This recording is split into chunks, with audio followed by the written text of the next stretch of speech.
on AOL and everything else. So here to answer questions about the early days. Happy to help. Thorf? Thank you. I'm Thorfinn Tate. I'm of the Atlas of Mystara, and I guess Bruce's personal cartographer these days. I make maps. Wonderful. Over I'm to you, Bruce Hurd. Right ahead. I'm Bruce Hurd. I was the creative lead for Mystara at TSR, and designed a few things afterward on my blog. So I'll be very happy to talk about the old days and Mystara stuff and whatnot. Good. Well, maybe since we're like, all being very shy, maybe we should start with questions. Just to get warmed up. Yeah. Real quick, we're getting asked for me and James to do the introductions over again. They didn't come through clearly. Oops. So again, I'm Glenn Welch. I'm the guy too cheap to buy a camera. I run the Welcome to Mystara video channel over on YouTube, trying to keep people updated to the known world, Hollow World, and Red Steel. Kudos for all that. Yep, thanks. Cool. I'm James Mishler, also known as Mystaros. Did a lot of work back in the olden days on Fanon, I guess is what they call it today.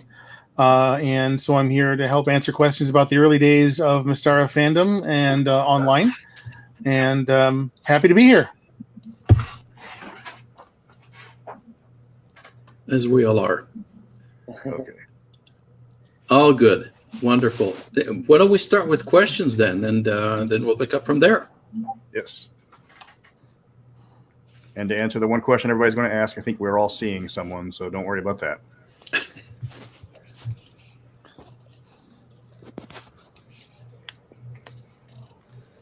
Come on, nobody's got a question?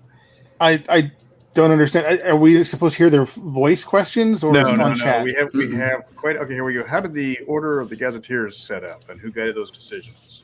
Okay, pops up like that. The order of the gazetteers was set up at TSR. Well, that was all my fault.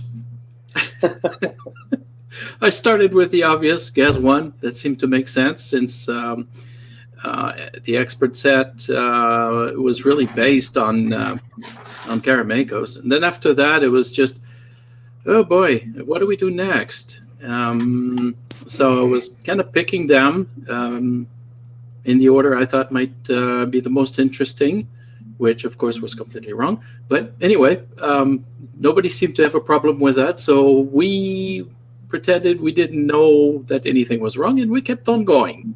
So there. Yeah. Where was Blackmore? Okay.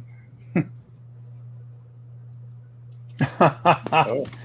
Yeah. Yeah. Yeah. Interesting. Brand threw me into something. So. So that sounds like a question for Glenn. What are you planning as far as the return of Blackmore, and where you would have it show up in Mystara, near the known world, Hollow World, somewhere else? When I was trying to fill in all the blank, I actually did a long, lengthy video on where it could possibly be. Generally, most people consider it up on northwestern Skothar, but there's also a good chance that it was blown off the face of the map, and it's under the ocean. I mean, they deliberately left it vague, and then they completely rewrote all the topography or all the geography with, I guess it was the Sea Peoples.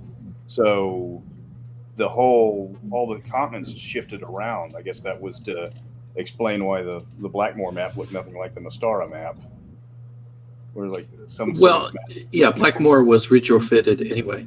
That was designed by Dave Arneson, and the powers that be at TSR decided, here, Bruce, it's all yours now. Figure a way to set it in Mystara. Gee, thanks, guys.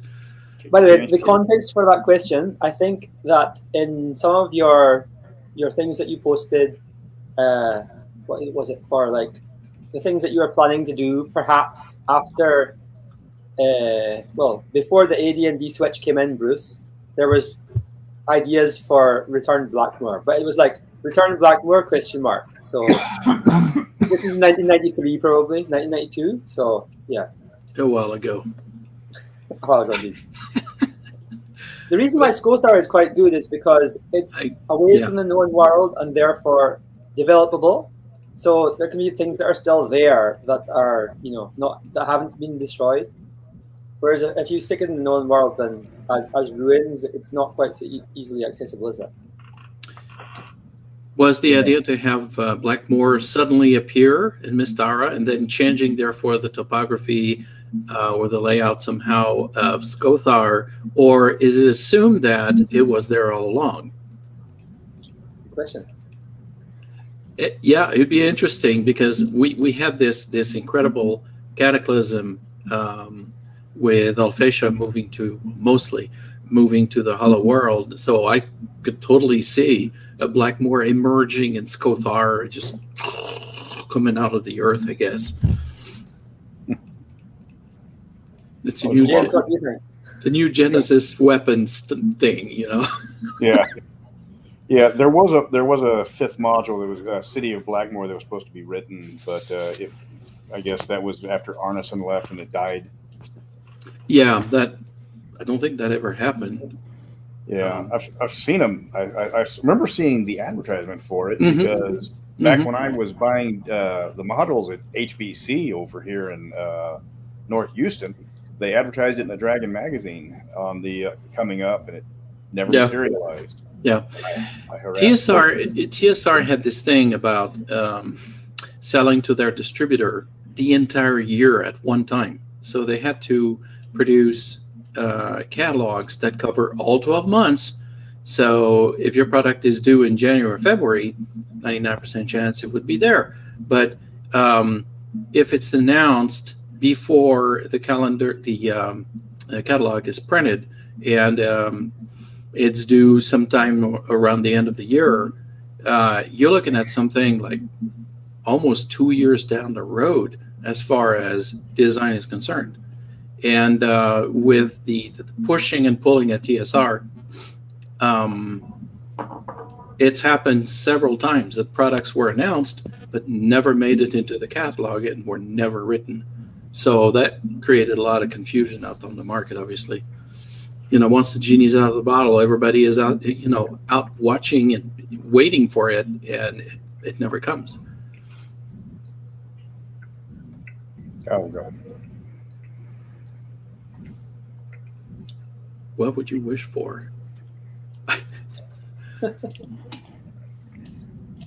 Oh, the best wish is easy. I was doing a DM game and somebody got we did some mission and the prize was you get a wish from the immortal that you were worshiping. And one guy was a Norse barbarian type. And he's like, okay. He's like, all right. And you worship Thor. What's your wish? He goes, I just wish I was buff as you were, Thor. And somebody goes, well, how buff are you, Thor? And he put the Thunder God on the spot. Well, that's a heck of a wish. Aha. Boy. That's kind of a loaded question. Yeah. So, Glenn, which one do you like best? I kind of like Worskala in the Five Shires. It's a nice town with a decent afterlife. Mm-hmm. Okay. I call me old-fashioned, but I like Karameikos.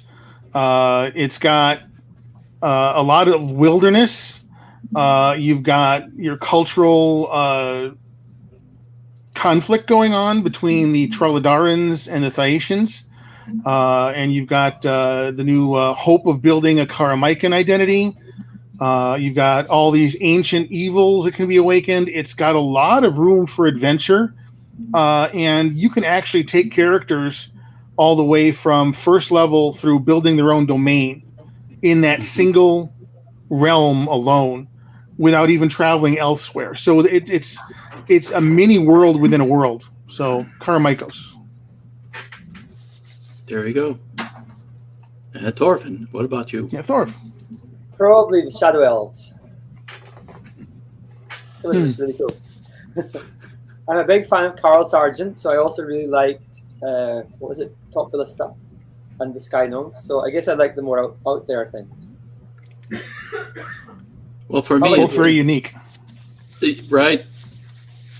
I'm split between two. One is, you might have guessed, Glittery City, just because I love the Venetian style of cities. Of course, the fact that I wrote it says Just a slight bias. Extremely biased. Otherwise I would have picked Karamakos as well. In general, because it's such a cool place. Otherwise, I really like the underground portion of the Alphatian dwarves in Alphatia with the railroad and all that stuff. I really had a lot of fun designing this. So what exactly were those Shadow Dwarves then? These are the guys that are further north. I never got to design them, but they were supposed to be sort of the equivalent of the Shadow Elves, but dwarves.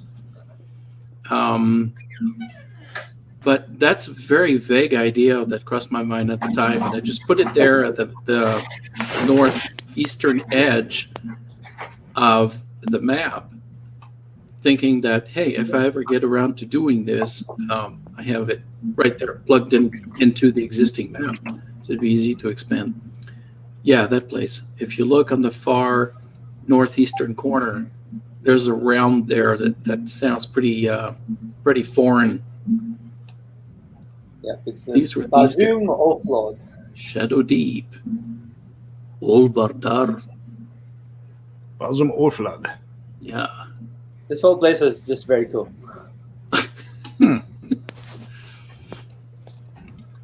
So the thing is, anything that's underground is so alien to your normal human being that you have to think very hard about how would you make this livable? Yeah. How does stuff grow there? Because you don't have underground rivers everywhere. Well, you might have streams and stuff like that, but you probably have some sort of internal weather system. Where's this map from? That's from my blog. It's okay. Yeah, I just designed this for fun. That was at the time where I was hoping to get Wizards to my writing new adventures for the Princess Arc. So I was doing a lot of Mystara redesigns or different approaches, especially for Alphatia. I think I did that for a couple of years. It must have been 2011, 2012. And eventually, WotC did what WotC always does. They stuck their nose way up in the air and decided, no, we're not going to allow you to do anything at all under any circumstance with Princess Arc. So I figured, all right, fine. So why am I doing all this stuff if there's really no serious outlet at the end of it? So that's when I decided to go for Galadar and do my Princess Arc impersonation through Galadar. Yeah. Sadly, I ran into that buzzsaw myself. Yeah, we pretty much all did. Yeah. Oh, well. And okay, we've got a lot of questions. Okay, you're in charge. You pick the questions. And by the way, hi, Jenny.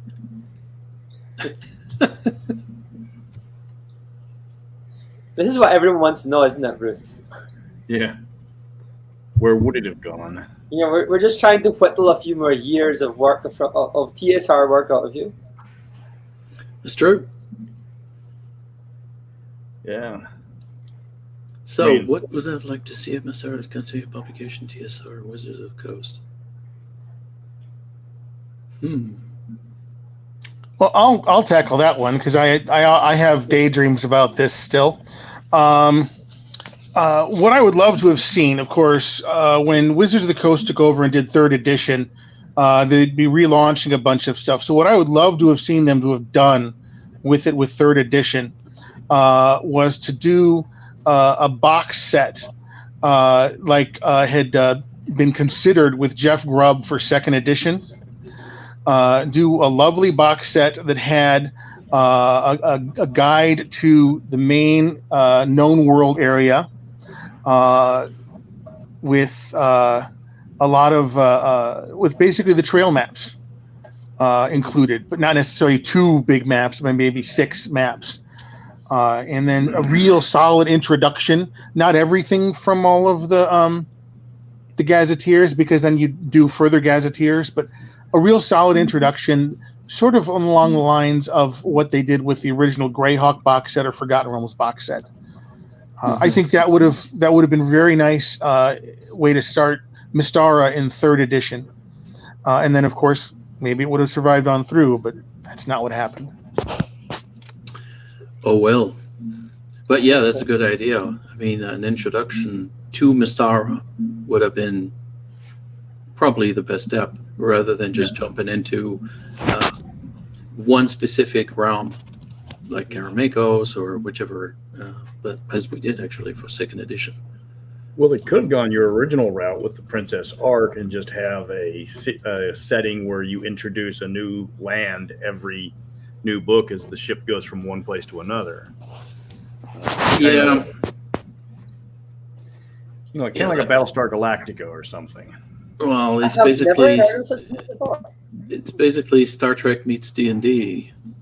That's pretty much how I looked at Princess Ark, and Adventures in Galadar exactly the same way. Yeah. If the formula worked, don't change it.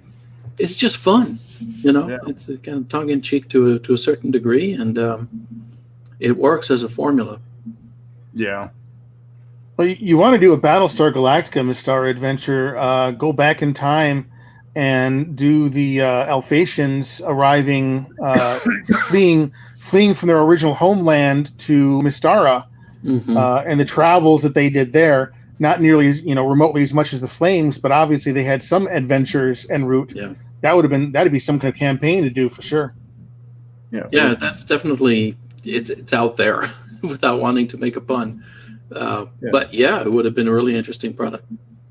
Well, you kind of had that with the module Into the Maelstrom, where you pretty much copied the Odyssey.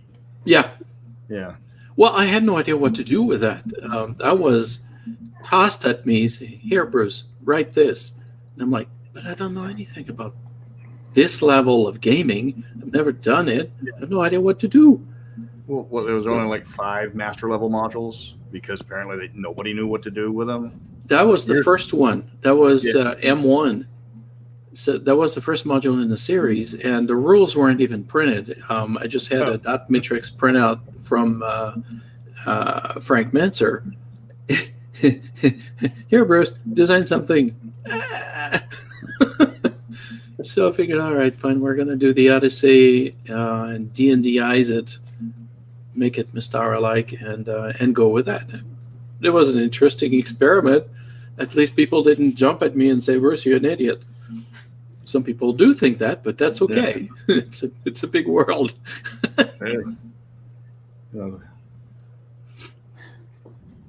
Okay, Orcs of Far was hilarious and creative. What inspired the direction you took with that book?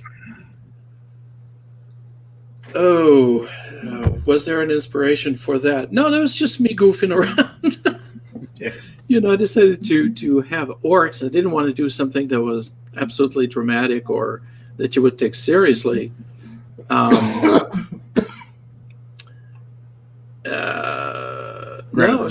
There's no particular book or product that I can think of that really guided me when I did Orcs of Thar. It's just, I just put it together. All right, we'll have orcs here, and we'll have goblins next to them, and then I cherry-picked all the various humanoid races or ogre-style races and put them on the map and say, okay, how does this work?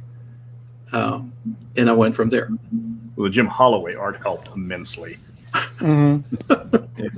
I mean, nobody did expressions better than Holloway. Yeah. Well, this is where we all get to cackle evilly. Yeah.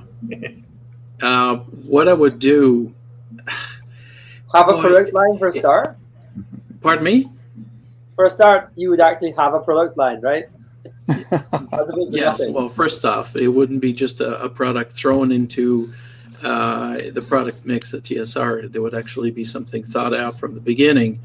And as I mentioned this morning in the cartography seminar, I would want to have a serious effort put in first at determining what's the planet, how big is it, where are the main continents, some basic information about the world itself, how it was created, where are the main races, the main cultures, how did they move over time, things like that. So I have some perspective about how to develop the world instead of starting from what was provided in X1 in the expert set, which is starting from a small point and then spreading from there and inventing literally as I moved out, further outward. That's fun at the beginning, but later on, 2, 3, 4 years later, now you're having problems of consistency and things like that. So to me, this was all new. I'd never created a world before, but somehow I had to guide the effort of about a dozen freelance writers. So that added to the problem. Anytime you have a freelance writer as opposed to an in-house designer, you have communication issues. You have to really write down everything that you want very clearly. And even then, when somebody reads instructions that are written, it's very easy to misread or get an idea that's correct, but not what the original, with the creative lead was expecting. So there are a lot of little mistakes like that that can happen when you try to put everything in writing. And back then, of course, pretty much everything was happening on the phone, which really didn't help. We didn't have really every day, every minute internet connections in order to get everything across, including images and doodles and whatever. So that makes it very, very challenging. But yeah, I would have started, of course, it would make sense to spiral out of Karameikos as a general strategy. But before you do that, you really need to have a global study of the planet itself to know where you're going with this and what your general plan is for developing the product line. I didn't have that at the time. I was a complete rookie when it came to managing a product line from scratch. Well, the wonderful thing about the X1 descriptions is that they have so much creativity in them. But the double-edged sword there is that anyone can look at them and then add on their own things. So what happened with Mystara was at the very beginning, we had all these very capsule descriptions, and then each of the authors who tackled them afterwards basically took them in their own direction, which fits with the original descriptions, but then they don't fit with each other's things. And that's exactly what the fans did too, isn't it? So that's why everyone still says like, well, the X1 descriptions are great, and everyone agrees on that. But then if you go past that, then you get people who go, oh no, I didn't like what that person did. Oh no, I didn't like what this person did. Oh, but this one's really good. Yep. And then they added all the mountains.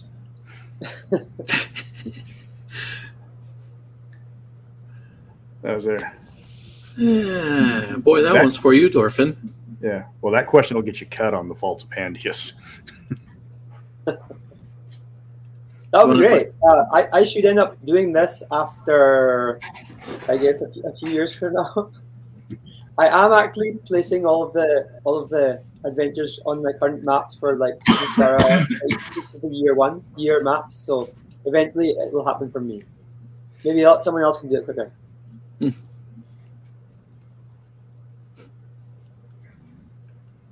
Is there anything that you regret including or not including in the setting?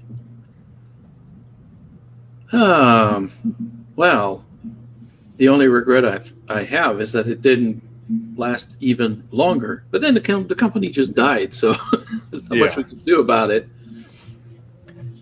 Regrets? No. I mean, we pretty much did everything we could at the time, and there you have it.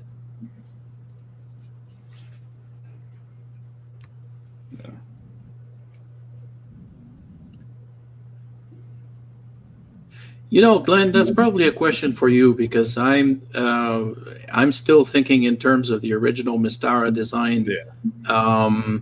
So why don't you go ahead and pick that one up? It's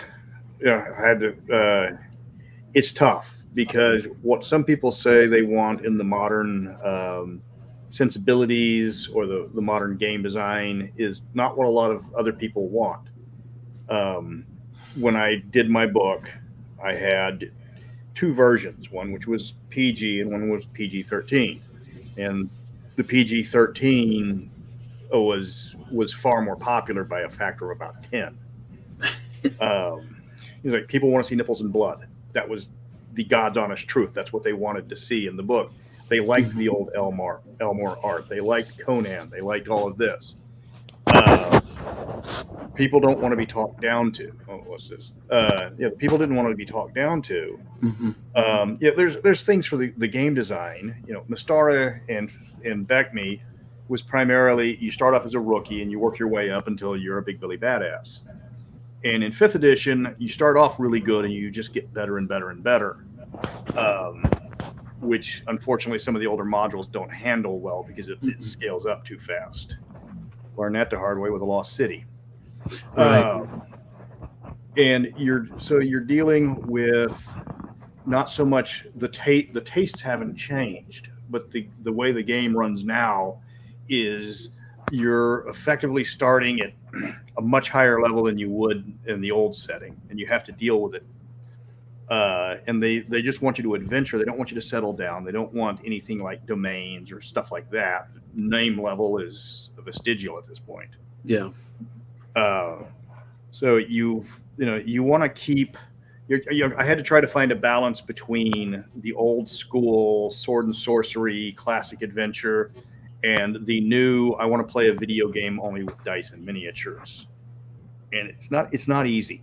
But if you pitch it right, if you sell it right, if you convince people that, there's no school but old school, they jump into it.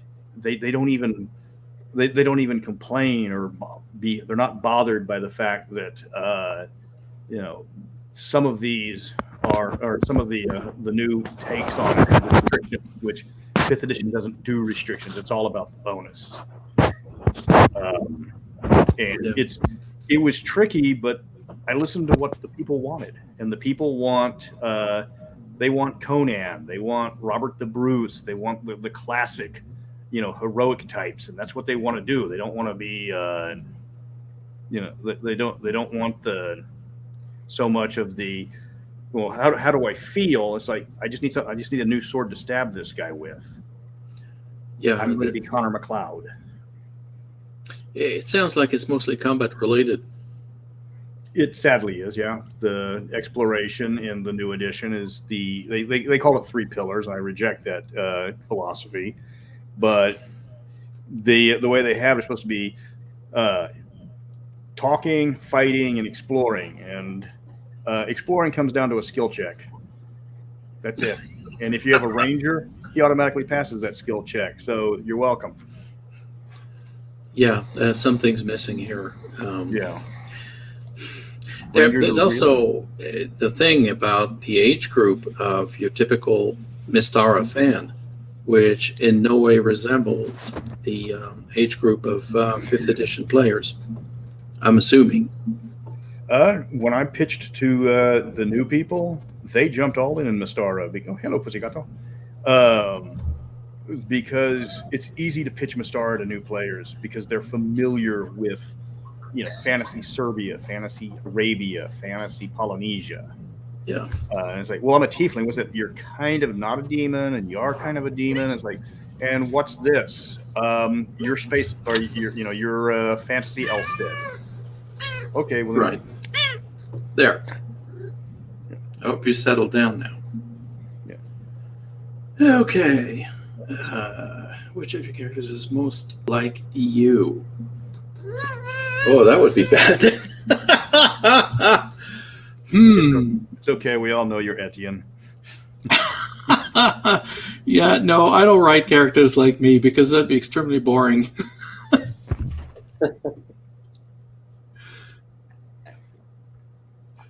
Oh, did that one.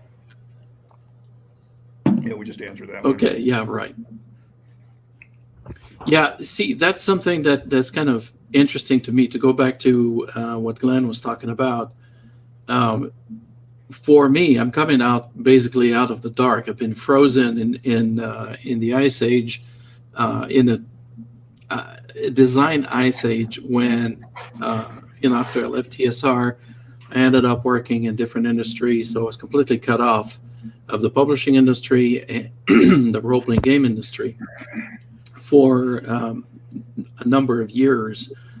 And it's really because of Janet's efforts to get me back into writing that I've reemerged back into the D&D fold. But for me, it's really hard to identify with the later crowd because I have no experience gaming with the younger generations. To me, it's still the old Mystara of school and all that stuff. So that's why that was an interesting question for me. Anyway, just saying. All right. Hi, Paul. Okay, you started with the Gazetteers, but where did the idea for the creature crucibles and the almanacs come from? Well, they were both my fault, I guess. I was looking for something different to do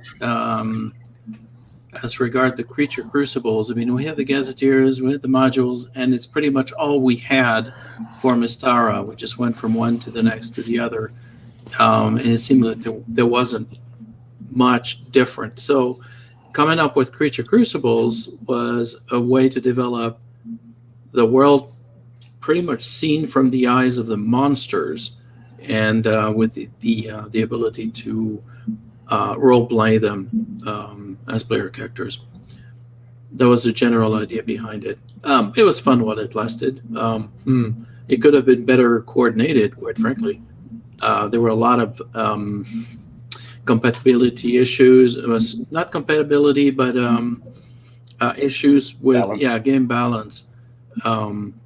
So if I had to do that, I would do that very differently, I'm afraid.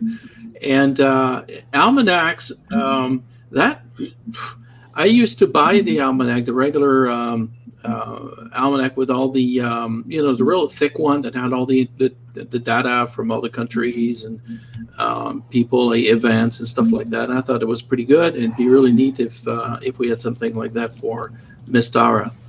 So nothing special there. These were, especially the almanac, that came straight from the real world. It's funny you meant the creature crucible, but that was kind of the way you did the negative XP. That was the predecessor to a mechanic they used in 3rd edition. They kind of stole it straight out. Well, I think it's convergent design. I don't think they stole anything per se. Well, you can't steal what you already own. But I mean, as far as coming up with the idea, I mean, people think of ways to get around design issues, and they come up with the same ideas, basically. But yeah.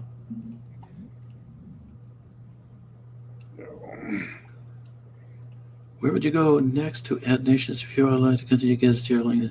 I would go straight into space and do the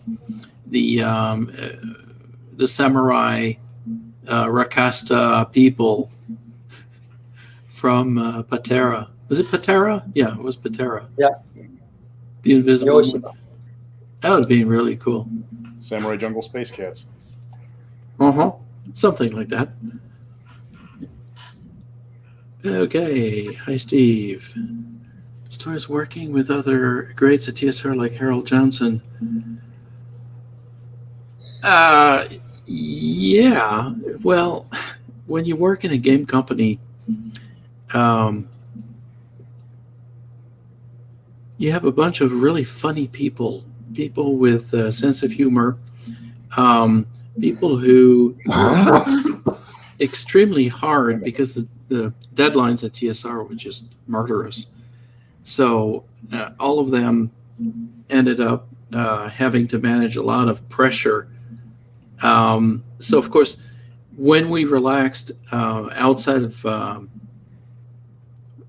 actual work hours, I mean, when you get out of your office, you want to breathe, you want to have fun, and especially when you're with a bunch of gamers, things can get pretty wild, such as chariot races between cubicles, using office chairs, running battles with Nerf guns while the management is not paying attention. Of course, that did create a problem because at one point, the book department, this department that took care of novels, who were located downstairs. We were upstairs. The games division was upstairs. So the book department folks decided to stage a raid on the games division folks. So they came running down a hallway in order to take the stairs and reach us. And just then, Lorraine William was walking down the other hallway with bankers showing off the building. And you have all these book department people. They weren't young people. Most of them were easily in their 50s. And they're all, coming down, running and laughing, coming down the hallway, holding their Nerf cannons and everything you can think of, and stumbling on the bankers. Mm-hmm. Great. Funny. Stuff like that happens all the time. Releasing cicadas in the office was also a lot of fun. Oh dear. Jim Ward really hated that. He hates bugs. He's got a thing about bugs. And of course, I just enjoy, putting them on the walls in his cubicle. The walls were covered with fabric. So when you have live cicadas, of course, they're going to grab onto the fabric. And of course, that just creeped him out completely. I think he was talking about the guys from the Lost City, the Synodicians. B3, which they did just release, or they released it a while back for 5th edition, and they expanded out the lower city. Because we just ran that one and found out that the characters out-level the adventure. So that's a slight problem. Yeah. Yep. Oh, good question. Oh God, you keep tossing these questions at me. I always thought the idea of a hollow world was completely crazy and really a lot of fun. Mm-hmm. So since I was looking for things to do that were unlike what everybody else was doing, I said, all right, we're going to put a hollow world in Mystara. So, of course, that opened many doors to many problems because, well, of course, that was retrofitted into Mystara. But anyway, it sounded like something that was fun. Management didn't blink an eye. They thought, okay, fine, go ahead, put it on the schedule and do it. I was fortunate enough to have a class act designer, Aaron Alston, who grabbed that ball and ran with it and did a wonderful job. There you go, Hollow World. James, do you have any memories of the Hollow World?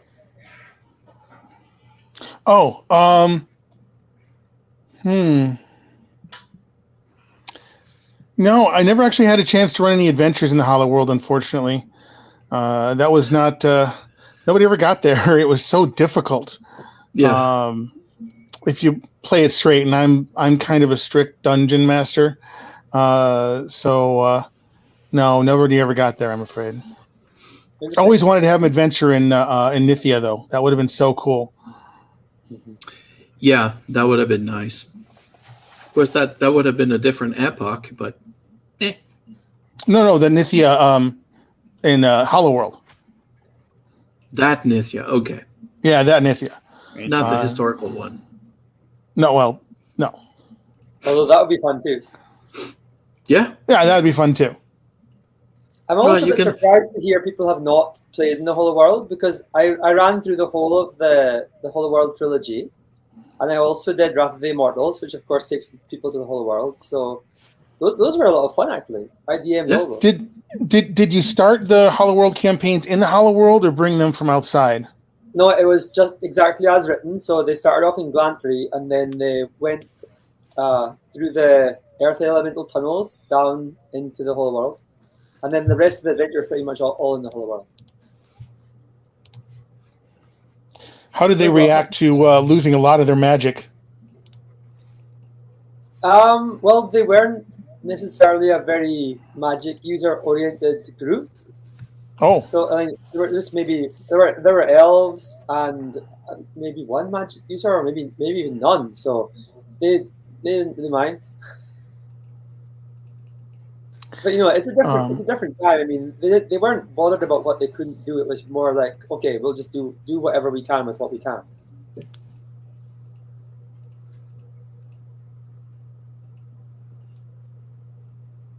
I could see using the barge, Ra's barge, to travel from Alphasia's Nithya and fly directly into or to Nithya in the Hollow World and back. Sounds like The same Stargate. barge. Yeah, right, exactly. That's what it is. Yeah. If you really want to get people someplace, it's very easy. Since the world is full of magic, well, there you go. Open a gate, go through a wormhole, what have you, and there you are. What other creature-crucible monsters? Probably the undead. yes. I would love to have seen one set in I would love to have seen one set in Rimsky Grad, like the werewolf one was set in the French territory. Yeah, New Aveyron. Of course, Yeah, Averoigne. Oh, God, those Americans. Careful, New guys. Averoni. Averoni, yeah, there you go. But see, the problem is if you roleplay a zombie, you always lose initiative. What a pain. Yeah. But They you could- kind of they did do Trigger Crucible a fifth one, because you had all of those things about the Lupins and the Rakastas. Mm-hmm. That's kind of like number 5. So yeah, Yeah. Undead, number 6. Coming soon. Yeah, the Night Howlers was a little hard to run with the rules, with all the split XP. Because we had one guy tried to build a Werefox merchant using the rules for merchants from Derrick, and I think we finally just beat him down with a hat because he was splitting his XP 3 different ways. Oh, God. Yeah. Well, another cool one would have been with your the article you did about the dragon realms of the known world. Say having drakes, because the drakes were very human-like, more filling out that whole idea. Yes. And Yeah. and building a whole unseen world of the dragons and the drakes in the known world. That would have been a very cool one too. Well, Oh, I did the love drakes. Yeah, they did the drakes in the Tall Tales Mhm. of Leaf book. That was Nephew's work. Yes. Mhm. But you could expand that out with Yeah. all sorts of different color drakes and not quite dragonborn, but something more old schoolish. And the secret world of the dragon realms, because there's dragon kingdoms within the other kingdoms there. What dragon magazine was that in, Bruce? I can't remember. Oh, I forgot. But 170. what? 170. There you go. Dwarf's got our back. You could also do lizardmen, because when I did a video on the different lizard people, there were 9 humanoid lizard types. Well, and you have the crocodiles and the caiman and the chameleon man and all these guys. There's a whole bunch of reptiles that you can include. But dragons and drakes in general, I would keep them in a separate book, because that would be a perfect opportunity to develop the dynamics between dragon kingdoms. Is there a red kingdom for red dragons, or are there kingdoms that have dragons of different colors? just like humans, right? So it could have been interesting to develop what the dragons of Mystara should have been about. That's something that would have been really interesting. And of course, how to play either dragon or most certainly drakes as player characters. That would have been perfect. Didn't get that far.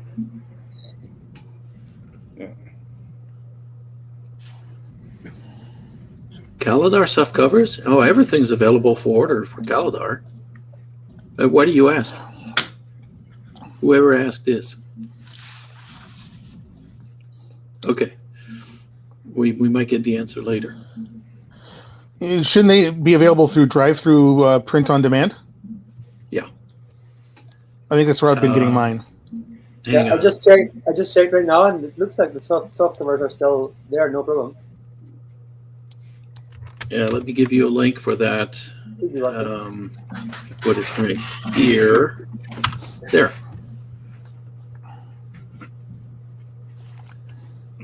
Well, we can keep Galadar as a separate discussion toward the end of this seminar, I would think. Because we're going to end up crossing wires there. I can't look at the Hollow World map and not see two kidneys. There you go.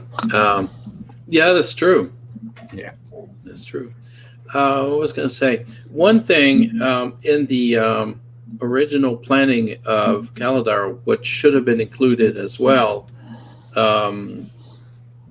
should have included a look at the different planets around Mystara. I touched upon that in CM something. I think CM3, Tree of Life. 7. Oh, God. Yeah. All right. I did a constellation, but I don't think I ever picked up on this later on as far as what was out there outside Mystara, other than the Princess Ark. Yeah, there were 2 modules talking about the planets, and they were a little contradictory. Yes. Yes. Part of that, of course, that was my fault. But then again, I was juggling multiple balls back then at TSR. Besides being the creative lead for Mystara, I was also the manager of acquisitions, and I was also doing product scheduling, day-to-day operations, things like that, which ate up a huge amount of my time.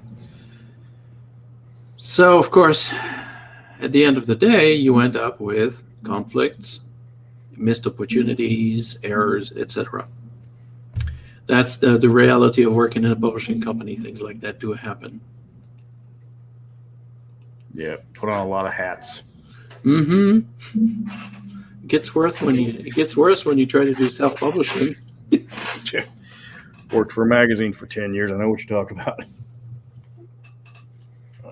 Oh, God. Interaction with Dave Sutherland? A lot. I sat next to him pretty much when he worked on Gazetteer maps, pretty much all of them. You know, that and the trail maps. Dennis Kauth was also involved. The 3 of us were working at the same time on these maps.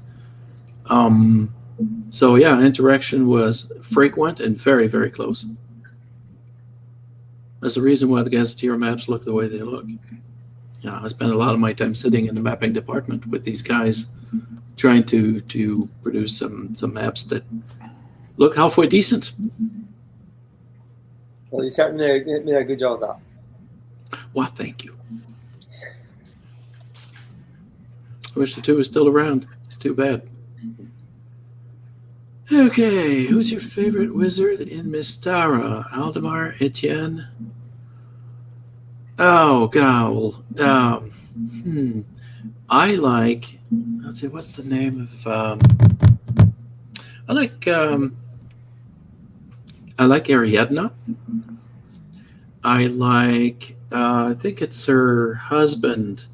What's his name? I forgot. I'd have to pick it up. But there are a couple of Alphatian wizards that I found really interesting, and I wished they had been developed further. plot-wise and character-wise. I mean, as far as game mechanics, personal possessions, magic items, things like that would have been interesting. Of course, I like the ones I designed, but that's not fair. Here we were hoping you'd say Bargle. Well, yes, I was going to say Bargle, but he's a nasty guy, so.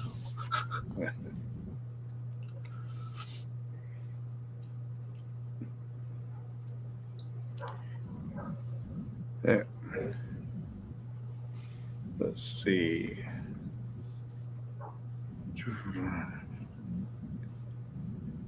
What do you got?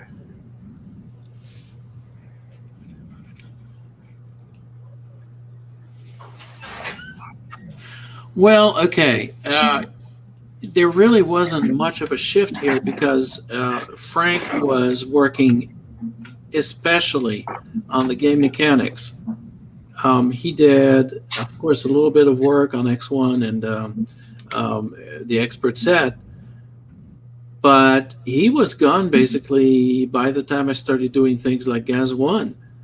The Gazetteer is mostly about world building, and Frank wasn't involved at all with world building. So there wasn't much of a shift. I mean, I just picked up the ball right after he left and went from there.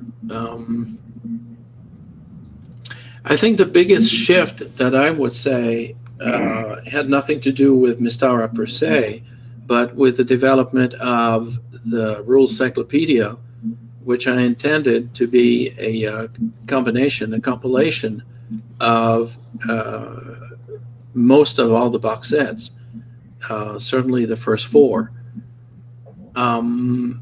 So that worked out very well. It was an extremely successful product, at least from the standpoint of TSR sales.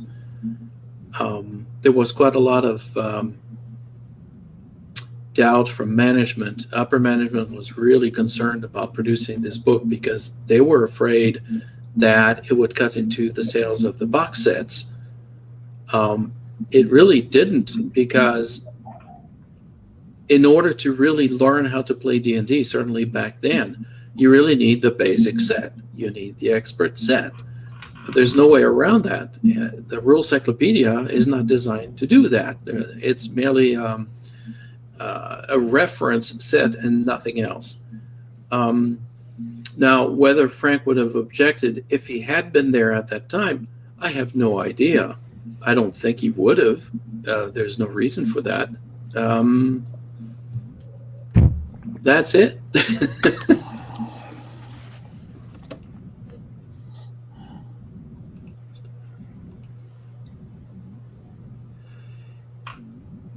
No, I wasn't concerned about that at all.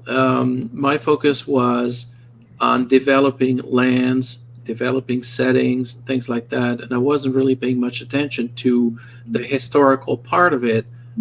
Who came from where, how did they get there, and how did they develop into the settings that we know today. I wasn't paying attention to that at all. I was more interested in coming up with new settings and new ideas,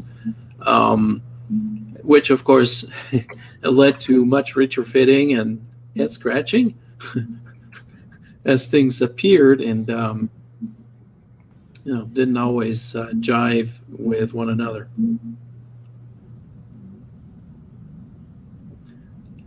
Anybody has questions for Jim and Thorfinn? It's so weird not to have the sound of people in the room. Hey! Oh, that's a tough one. Night's Dark Terror. Yeah, that one's an obvious one. Yeah, there's a pretty steep drop off after that one. Yeah. Uh-huh.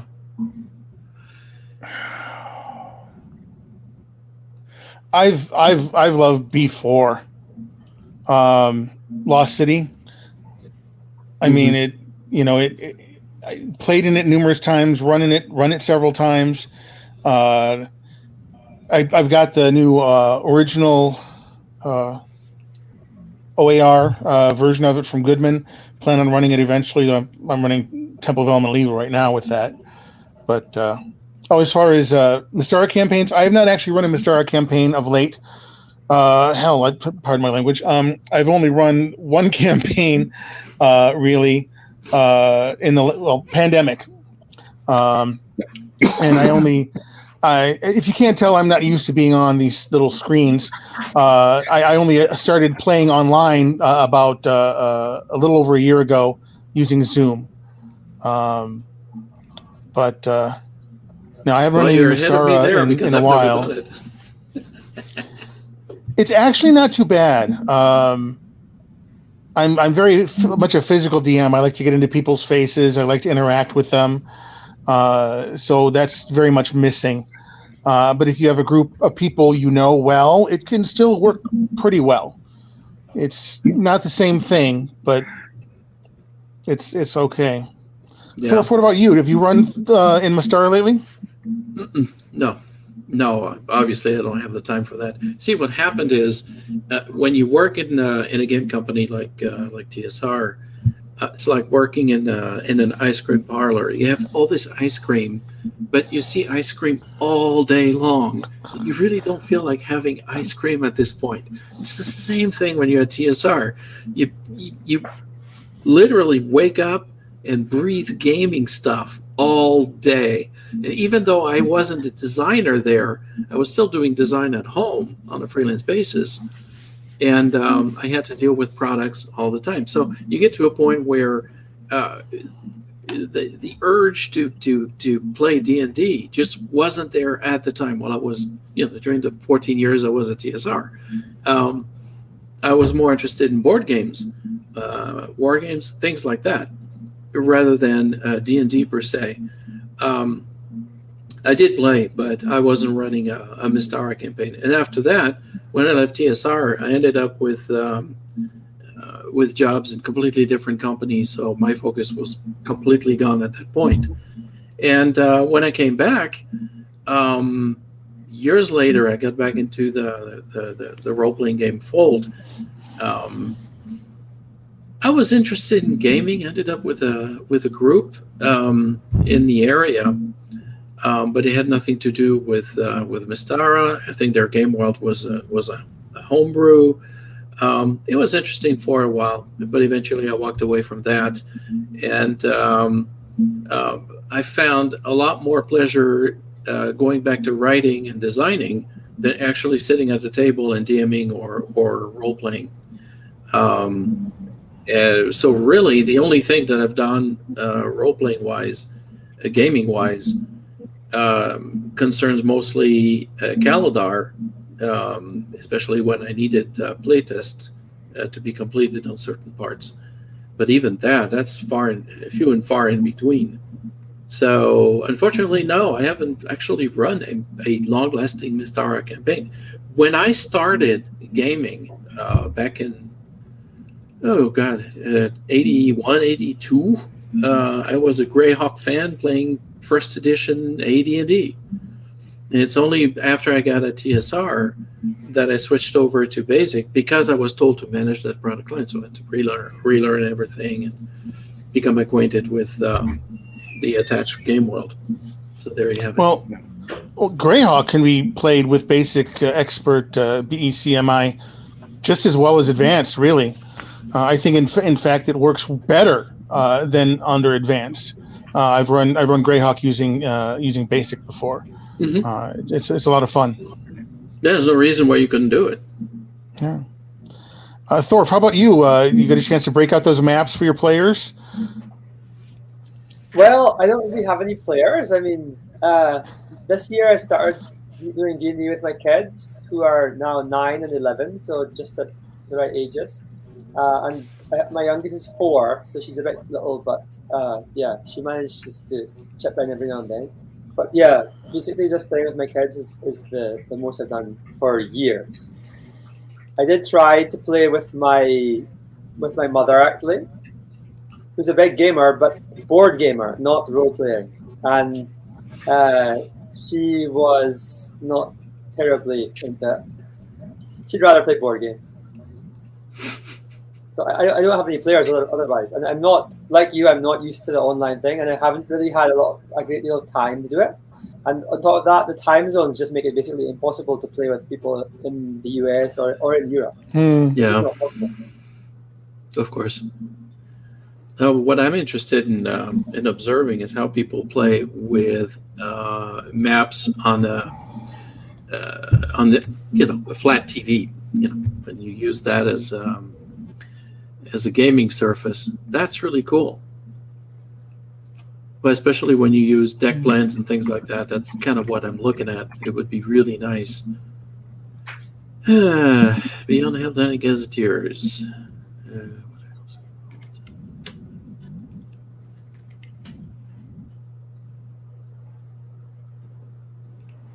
Any vaporware material? No, I don't have that. Anything that I produce, I generally put it online. I don't sit on it. There's no reason. I mean, vaporware. Nope. No vaporware, sorry. I think you already shared basically all of your future plans with us many years ago, right? Yeah. Yeah, between the, what was it called? The MMB or... Oh, God, yeah.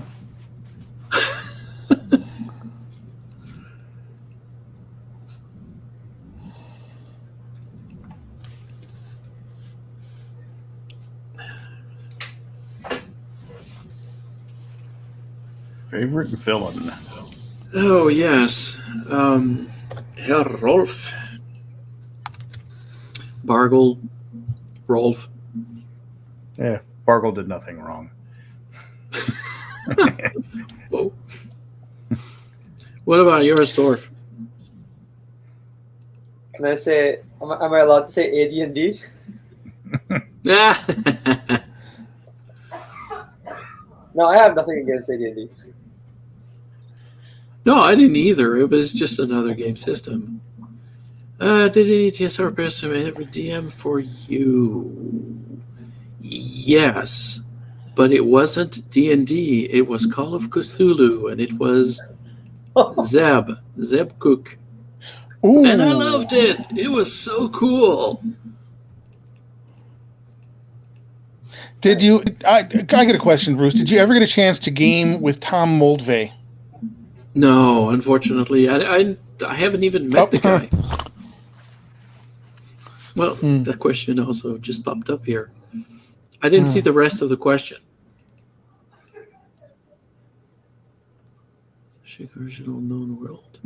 No, I don't have anything. That's way before my time. Well, Travis is bringing up a thing about a purchase, but I don't think it was a matter of purchase so much as Mulvay and Tom Mulvay and Lawrence Schick were working at TSR, and they just brought their own things in, right? Yeah. And it was considered a TSR property, I would think.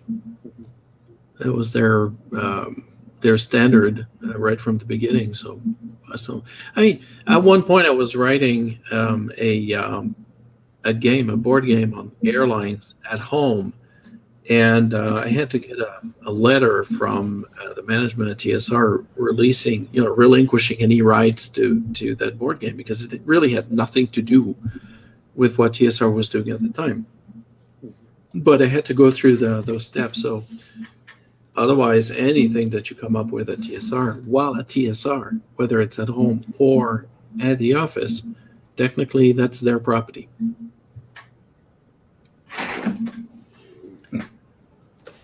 You gotta just do it over. Dawn of the Empire. Oh yeah, I would do it a little bit differently. I wouldn't sink the whole continent. I would certainly bring in some colossal changes just to break it up, basically. Alphasia, as I spurred its development, turned into basically a juggernaut, and there was such a discrepancy between the size of Alphasia and therefore the assumed military power of Theatis,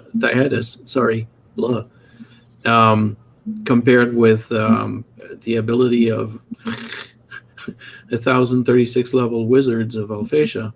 That was in my view, really nuts. So breaking that big empire into rival kingdoms, bickering kingdoms with a lot of wizards managing, ruling each of them, would have solved the problem of Theodas supposedly being as powerful as Alphatia. So yeah, I would have done that differently. I was a little bit disappointed by DOTE because I would have preferred having a little bit more material included. And unfortunately, that particular box set had been hamstrung by sales marketing and the cost of printing books. And it turned out there was far less material in DOTE than really would have been needed to cover such a huge empire. It was kind of sketchy throughout, maybe just focusing on on a certain area, maybe the capital area of Alphatia might have been more productive than trying to cover the whole continent and everything else around it. But you certainly fixed that later. What was that? You certainly fixed that later in 2012, 2013 with your... Yeah, I went overboard with that one, I think. Sometimes, it's revenge of the manager. It's like, I am so sick of this thing. I'm going to take a wooden stick, and shove that into its bloody heart. Get rid of this thing. Oh, well, sorry, guys. There's another question that popped up there for a second. What was it? Some of the other systems, such as D6 and D20, I haven't tried any of them. I'm this old geezer. I like BSCMI, and I don't see the need to try anything else. So I'm the absolute worst customer you can think of. So, Jim, what do you think about these other systems? Oh, well, I could talk quite extensively on D6. I played the hell out of Star Wars D6 back in the day. That was from West End Games. And frankly, while the D20 versions of the Star Wars games published by Wizards of the Coast were okay, the D6 system really captured the heroic style of Star Wars with its open-ended rolling system and so forth. So it brought a lot to that. I've not tried it with a fantasy milieu before, although, of course, with their expansions that they later added, it could be done. As far as D20, of course, that's the core system behind 3rd edition Dungeons & Dragons. And while I like the core of it, all the feats and skills and splat books and everything else that really had that power expansion, while great if you were actually playing, say, in a wizard campaign on Alphatia, often made it difficult to keep a campaign stabilized. I once ran an epic level campaign where the characters were all 25th level, and it was just insane because it gets so broken at that level. But nothing compares to Basic Expert, man. That's. I started with Mulvay. It'll be 40 years now this Christmas that I started with Mulvay, and I still have it sitting right here next to my table. Look at that. It's not just nostalgia. It is such a wonderful, simple game that allows you to play in the heroic fantasy, sword and sorcery, any kind of fantasy world, simply and easily, and it lets your imagination do all the work for you. Yeah. Whereas like the D20 system, from which a lot of 5th edition is derived, is a lot more about role playing, ROLL playing, than role playing, ROLE playing. Yeah. About that, there's a question that popped up a minute ago about which kind of gaming I prefer. I like to have a mix. Honestly, I like role playing at times. but meaningful role playing, not just pretending to sound like somebody and then the whole thing doesn't matter. No. If you do role playing, it has to have an impact on the rest of the setting around you, especially when you deal with NPCs. Stuff's going to happen. But I like hack and slash to a point. I like adventuring. I like a mix. So that really depends on the type of module or the type of design. They all require different things. So I like variety. Let's put it this way. What about you, Dorfin? What do you like? Well, I can't remember the last time I played, so I have no idea. Oh, wow. Okay. I mean, I've only been a DM over the past, I don't know how many years, decades. So, yeah, who knows? It'd be nice to play sometime, but yeah. As far as the mix is concerned, I should throw in a little bit of wargaming, and that's because I used to play a lot of wargaming before I even got into role-playing. So there are experiments that came out of the companion set and master set that allow you to add a wargaming component to D&D. And I think it's very interesting to be able to role-play characters and have side missions, commando-style missions, in order to help a battle develop itself. And depending on how successful you are on these little side trips, the battle is won or it is lost. I think it's a great concept, and I think it's Red Arrow, Broken Shield, or the other way around.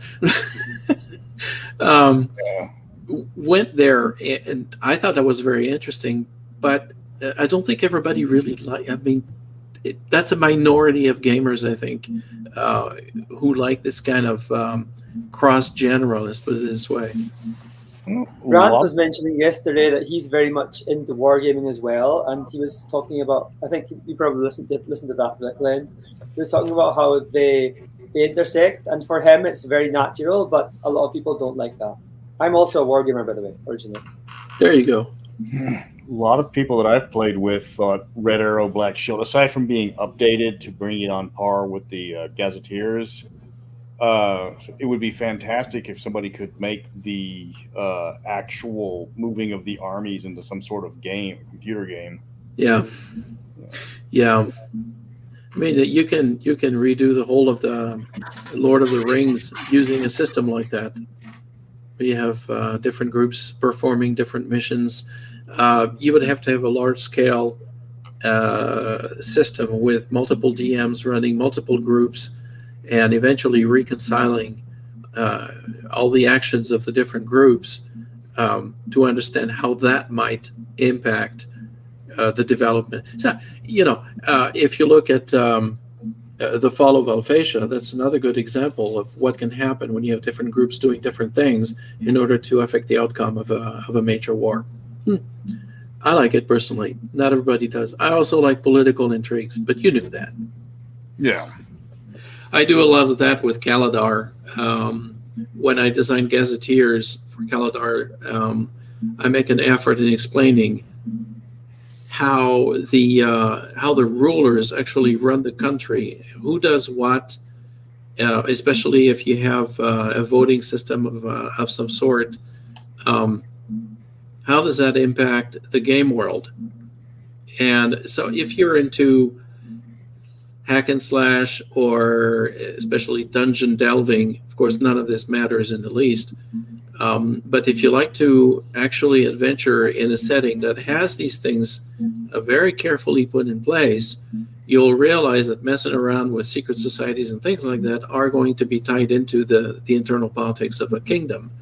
And sooner or later, it's going to catch up with you. So I like to develop a game where everything ends up having some consequence at some point.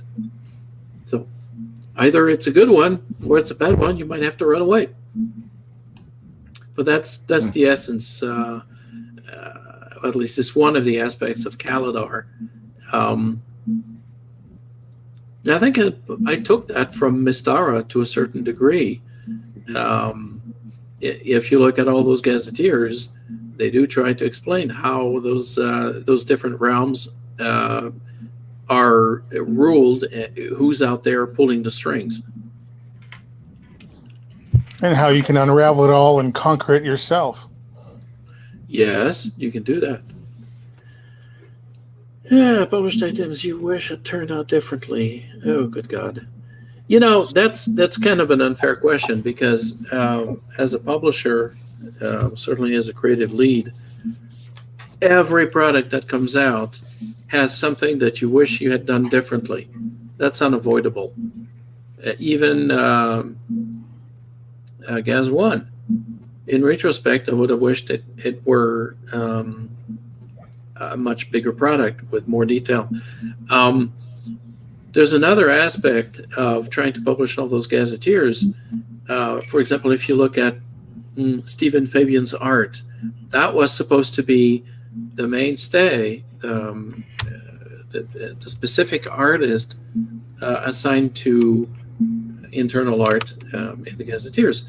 But he was such a great artist that a lot of other team leads at TSR wanted him for their product. So there was a tug of war going on in the back office about which product line was going to use Stephen Fabian.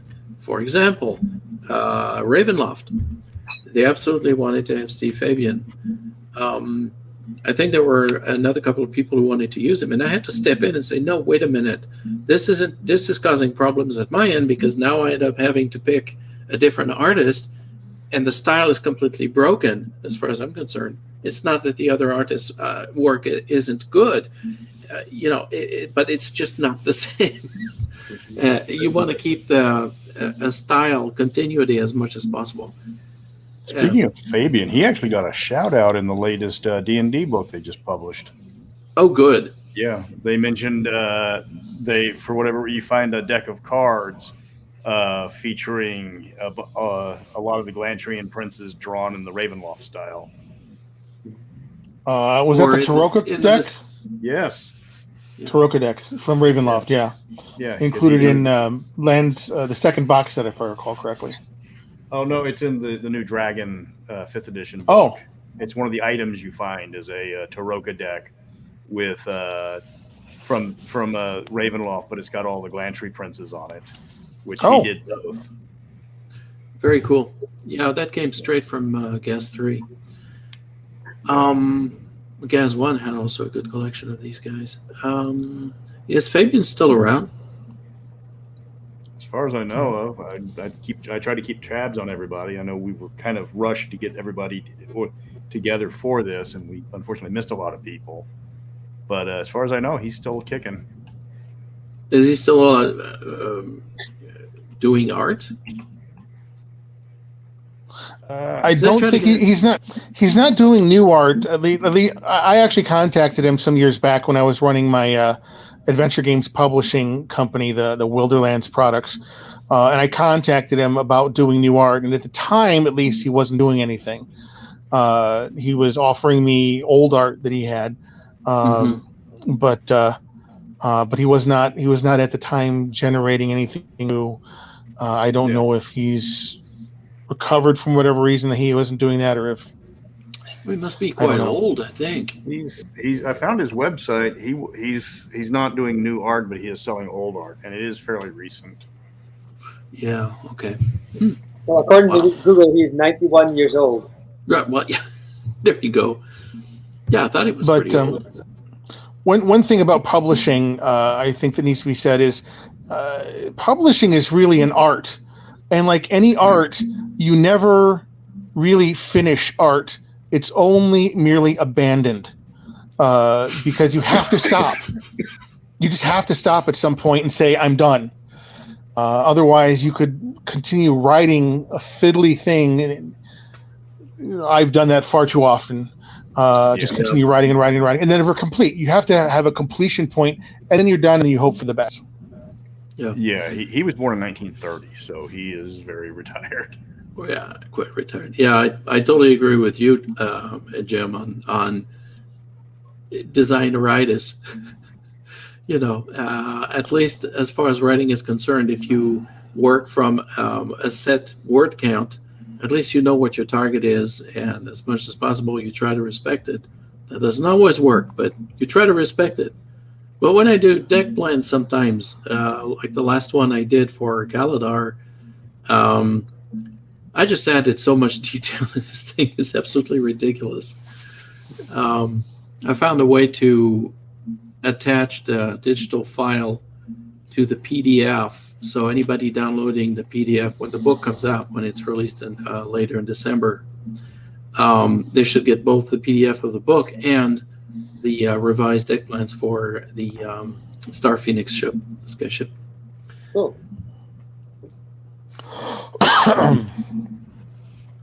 Okay. From sponsor, please pick two numbers, one between 136 and 4359. Door prizes. Okay, so let's see. How about 21 and 57?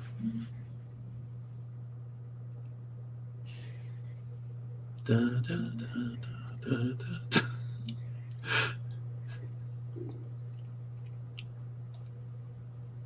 Who could it be?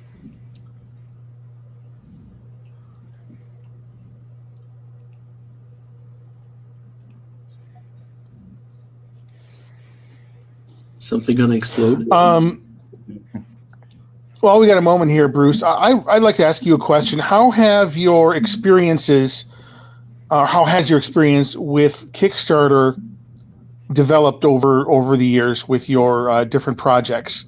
What have you found works better than you expected?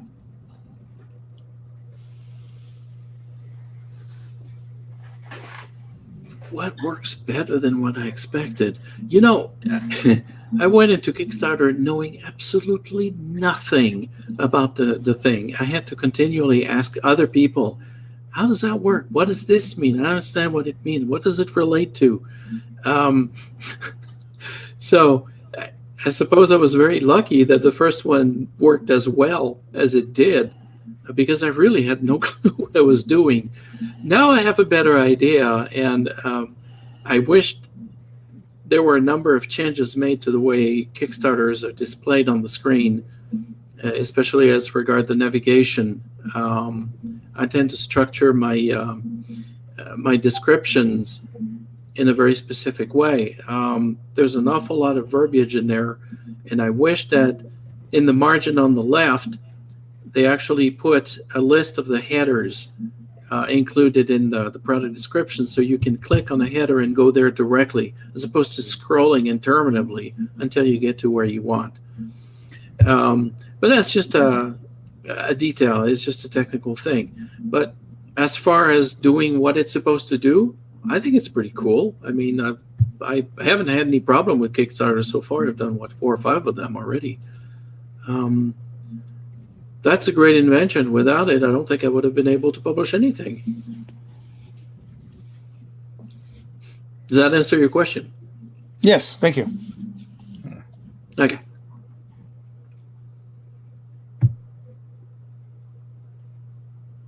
An angel flies by.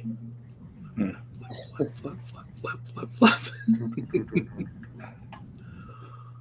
We got any pending questions? Okay, here's a question for Thorf. Thorf, Yeah. you've been doing all these wonderful Mystara maps. You're doing all this wonderful work for Bruce. What else are you looking at doing? Is your day full already? You got too full of a ticket, or you got maybe something of your own design that you would like to work on to show the world? No, really, those two are more than enough. I don't have a great deal of time. Time is my main problem. It always has been, but yeah. If I had all the time in the world, then sure, I would love to do other stuff. But yeah, I mean, I'm what, 16 years into working on Mystara maps and still no end in sight.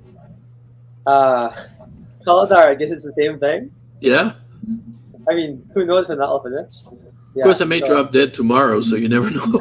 please, I hope not. I really hope not. I hope not too, but Yeah, so I have enough to be going on with. Maybe you have your kids help you out. So Or you far, hire no. them. Possible. Yeah, it is. Oh, So the winners were announced, right? Yep. So congratulations to Jonathan and Cameron. Sorry, who was it? Cameron. Congrats. Well done. Yay. James seems to have vanished. Okay, who put the lady's face in the middle of the map? Oh, guilty as charged. Yeah. Well, you don't like it? No, I just noticed it.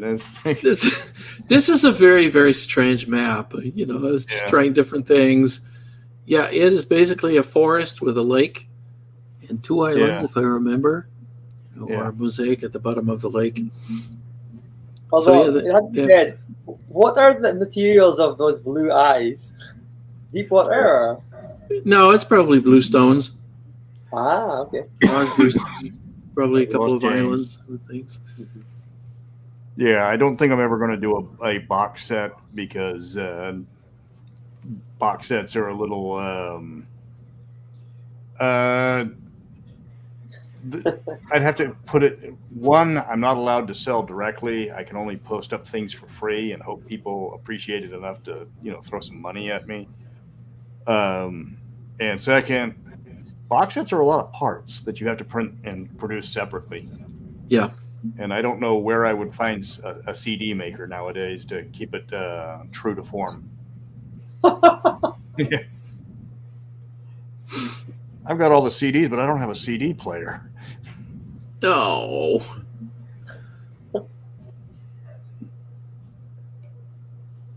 None whatsoever. As regard the question about the Mystara novel line, I was not involved. That is a symptom of internecine rivalries where, the book department decided that they wouldn't ask anything. They would go ahead and grab a product and put some authors on those novels without ever talking to anybody in the design in the games department.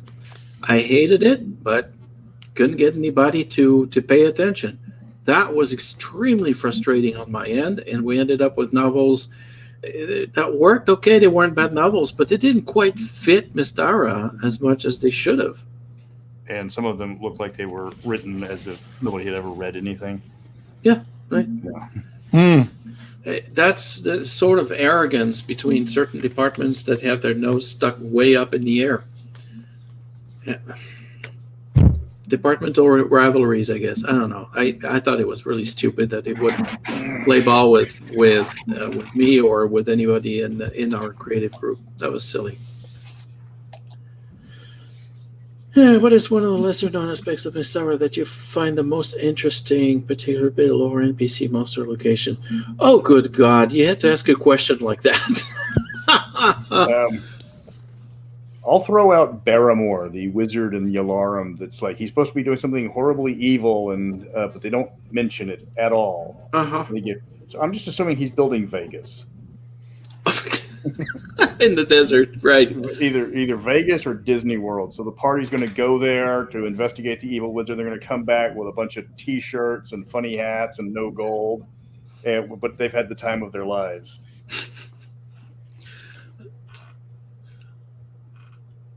I would have wanted Nithya the old Nithya to be to have been further developed. Obviously, anyway, all of the various threads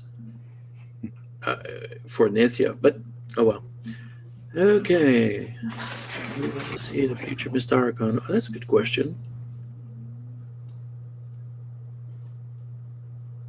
well, I look forward to actually running something next time. Yeah. And playing in some games. Yeah, definitely playing games. Yeah. I'd like to have more books to show you. Currently working on. it's been a great idea to have MystaraCon like this. It was definitely a wonderful idea. And this is Yes. Grant said yesterday. It's kind of a proof of concept this time, and hopefully it can lead to something a little bit bigger and more organized next year. Yeah. Considering what we had to go through and the time we had to throw this together, it came off better than my wildest expectations. Absolutely. Oh, good. Okay. Yeah. And next time, because we can probably have 24-hour gaming just because we have so many people across the globe. Mm-hmm. I think the first game that we had that was put on was all in Italian. Oh, wow. Yeah. And then we had, I think there was a Spanish one, and somebody wanted to put something on in French. Why not? I think if you expand it to be not just Mystara, but also more of a general basic convention, you'll probably break half the internet in Italy. Not to mention elsewhere in Europe, because it's not just Italy, but elsewhere in Europe, basic was D&D as far as they were all concerned. Yeah. I actually found that out. I lived in Germany for a year after high school back in 87, 88, and I went Eurailing for 2 months. And of course, nerd geek that I am, what did I do when I went to, Italy, Switzerland, Norway, Finland? I looked for hobby shops. And Basic was what they had. Basic Expert, that whole line, they loved it. Yeah, that's true. Were you able to hit up a lot of KB toys like I did when I got started? Oh yeah, I love KB toys. Got a bunch of stuff from them. That's what got me started in Mystara. I was on vacation in Corpus, and they had a bunch of modules for $1. Oh, wow. Yeah. I remember those days, yeah. Yeah, my first module was Drums on Fire Mountain. One of my regrets was not piling up on Mystara products while I was at TSR in order to box them up and keep them for 20, 30 years. Nobody knew. Nobody knew. Yeah. Well, they just had, I think, the last Gen Con or one of the big cons, they auctioned off the orange cover Palace of the Silver Princess. Yeah. Charity went for $10,000. I think $12,000 was the final bid. Oh, my Lord. But it was for charity. They were, it was all tax write-off. Yeah, but still. Yeah. That's pretty amazing. And that's a good idea. That's fun to do these conventions, online conventions.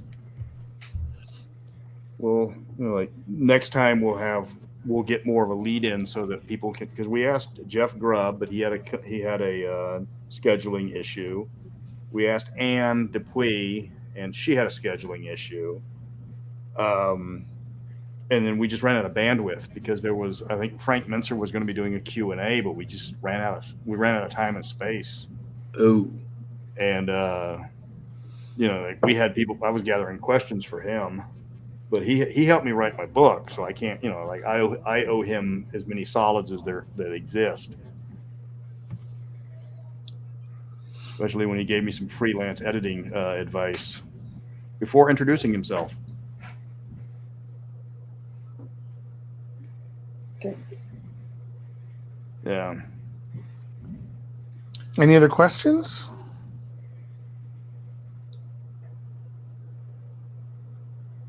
Oh, the Mystara Player's Guide, the one I released for 5th edition.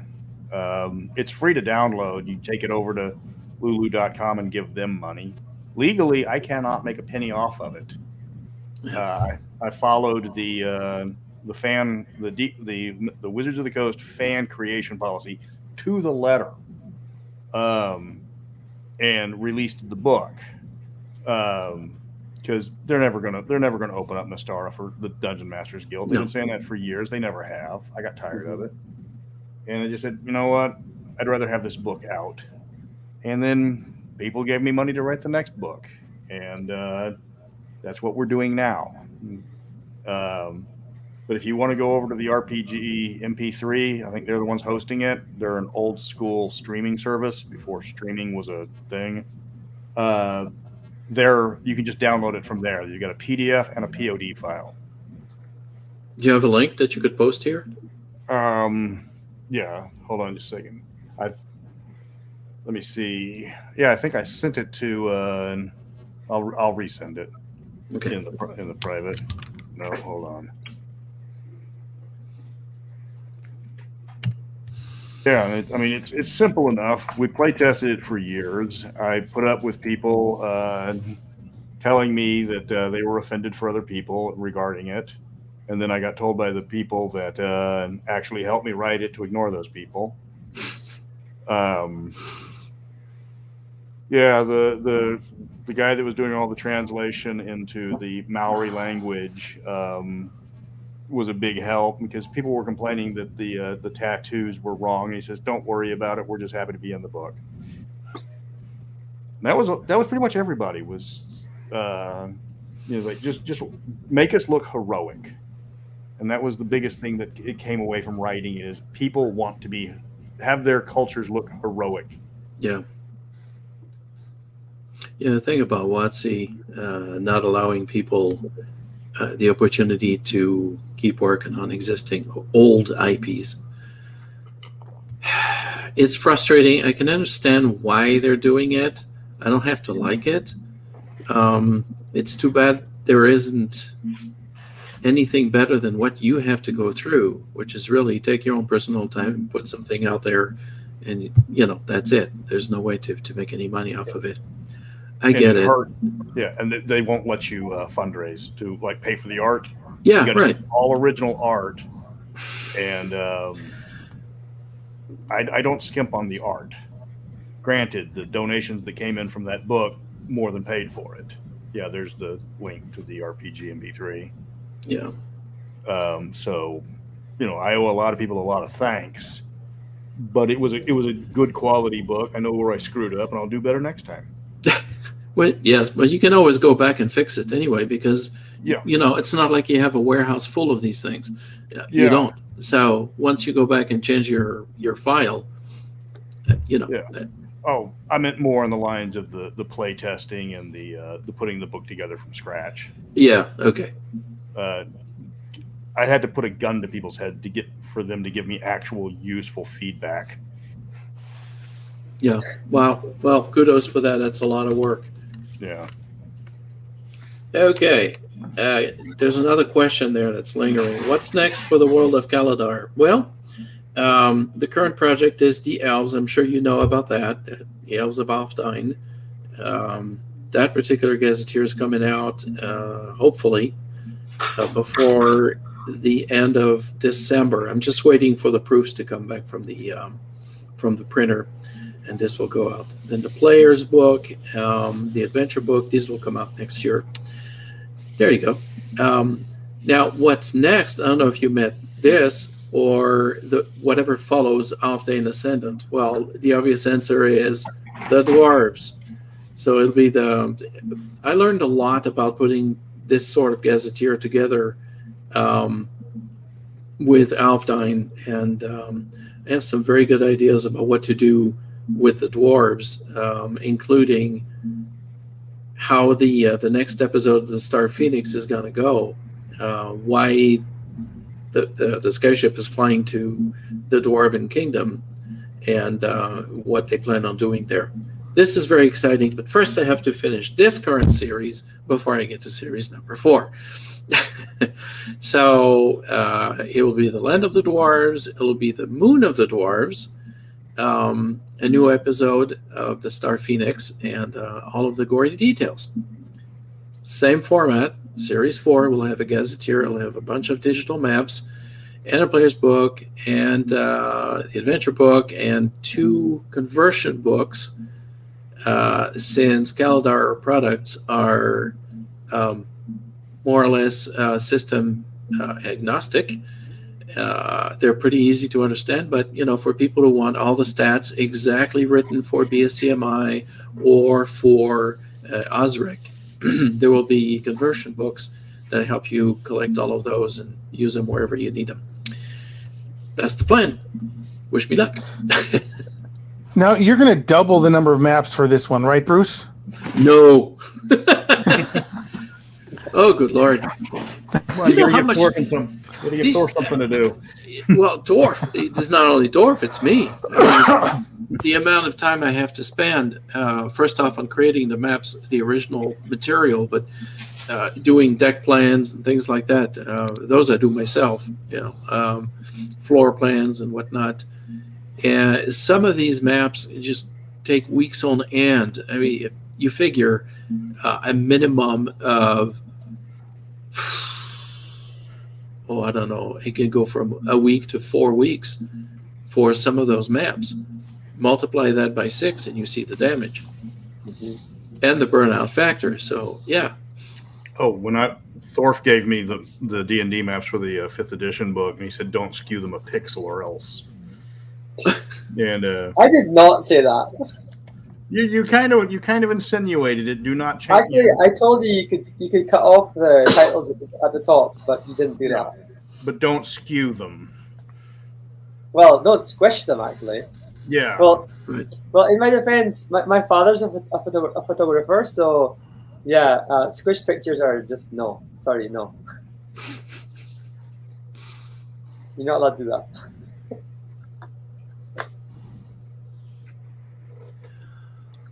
High level play. Oh, good grief. That is not a question for me. I think the issue with high level play is, of course, with second, third, fourth, and especially fifth, the original end game was lost. The original end game in original D&D and AD&D and even basic D&D was to build that domain, and then of course in BECMI you would go on to become an immortal. A lot of people who started out with the more recent iterations of D&D, 3rd edition and on, have no experience at all with that. And I think to really improve play at that level, you have to get back to that, because all at the higher levels, depending upon which edition you're playing, the whole spell system, combat system really kind of breaks down at a certain level. And combat, which was so central to much of the action earlier, becomes more of a chore rather than action. And the real action would come from building that domain and working with your armies and working with your guilds and so forth, and building your own kingdoms. That's the real end game that I think needs to be re-emphasized at all editions at higher level.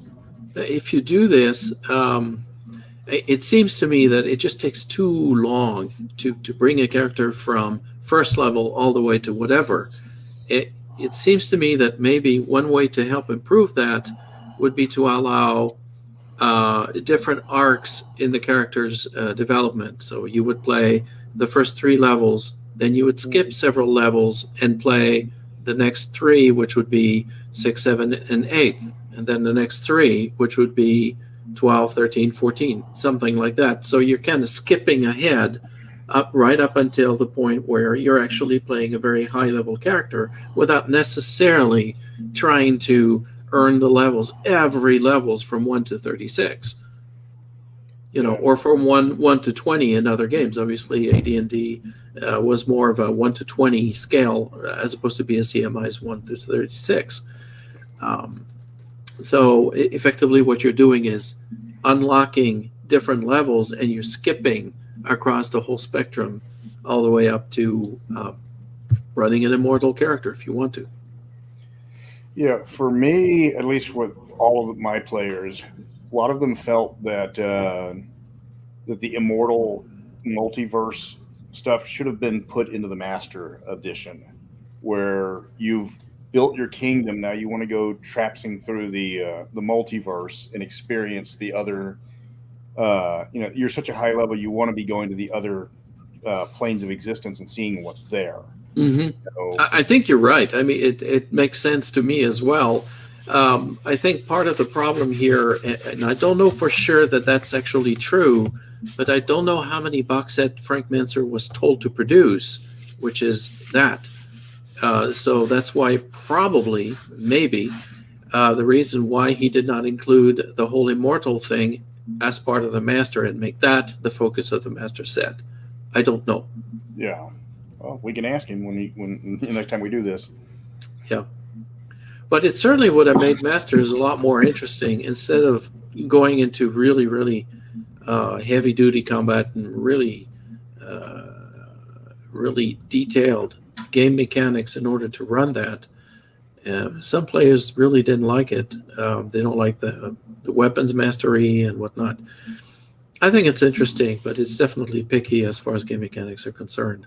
But yeah, I think I would have preferred something more along the lines of the Immortals being part of the master set.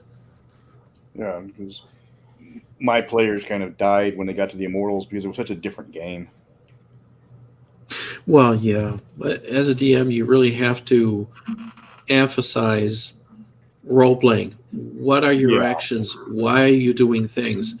And it's not so much whether technically you can do them based on the game mechanics. It's really, what are you saying? What are you doing? And how is this? What are the consequences for doing these things? You know, you offend a god, you don't need mechanics for that. You know, you defy another god or a rival immortal. Mechanics are useful for certain things, but there's a point where you need to go beyond the mechanics and just concentrate on developing plots. You know, you have 3 possible solutions, A, B, or C. Which one do you pick, and what happens if you do? And only use the mechanics for very specific outcomes. Well, I think actually, Bruce, you came up with a very good solution to, well, the problem of what to do with Immortals. For Galadar, you're in Beyond the Skies, basically you introduced immortal level enemies for the Immortals, which is sort of something that's a bit missing in Mystara, because there weren't any until Jeff came up with the Outer Beings. Thank you. Until Jeff came up with the Outer Beings, there really wasn't anything for the Immortals to have to deal with. But in Galadar, they have Ghoul and all of the nastiness there. And yeah, if you read the stories in Beyond the Skies, wow, the Immortals in Galadar, or the gods in Galadar, really don't have things easy. They have some pretty nasty things going on. Yeah, well, they have a ton of background too. A huge amount of background, actually. If you figure there are 7 or 8 different pantheons, and they all talk to each other. And you have marriages across pantheons. So there's politics between the different groups of gods. And they're fighting things that are even bigger than gods. And it kind of goes back to the concept of the old ones in Mystara. That's kind of where this came from. You know, it doesn't matter how big, how powerful you are, there's always something bigger.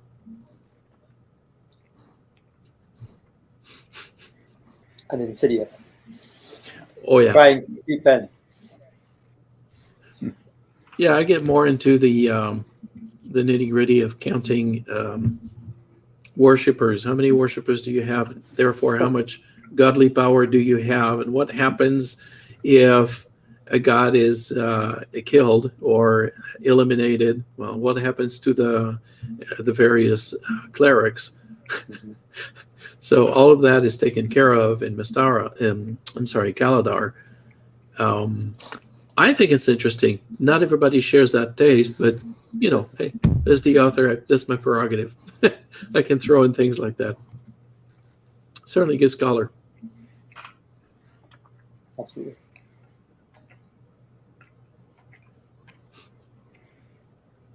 Well, for Mystara, we kind of have a similar thing in that we have the Immortal Codex that Marco Del Monte came up with. Very good work. Yeah.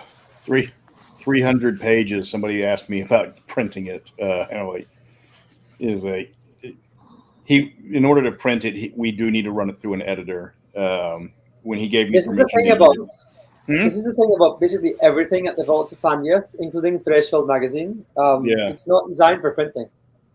Yeah. No, but I worked as an editor-in-chief, and that's something that I do habitually, is I always check everything. but they paid me to do that, so it kind of came with the territory. Mm-hmm. And well, one thing with, I mean, don't get me wrong, the Codex Immortalis is a masterpiece, but it does show that sometimes English is not his first language. Right. Well, the translation is not done by him even. It's done by Gary Davies, I think, who did an amazing job. But as far as I know, he doesn't speak Italian. Yeah. No, there was just it was minor stuff that most people wouldn't notice, but they'll put the sentence structure wrong because it's a Romance language and compared to English. Yeah, tell me about it. Yeah.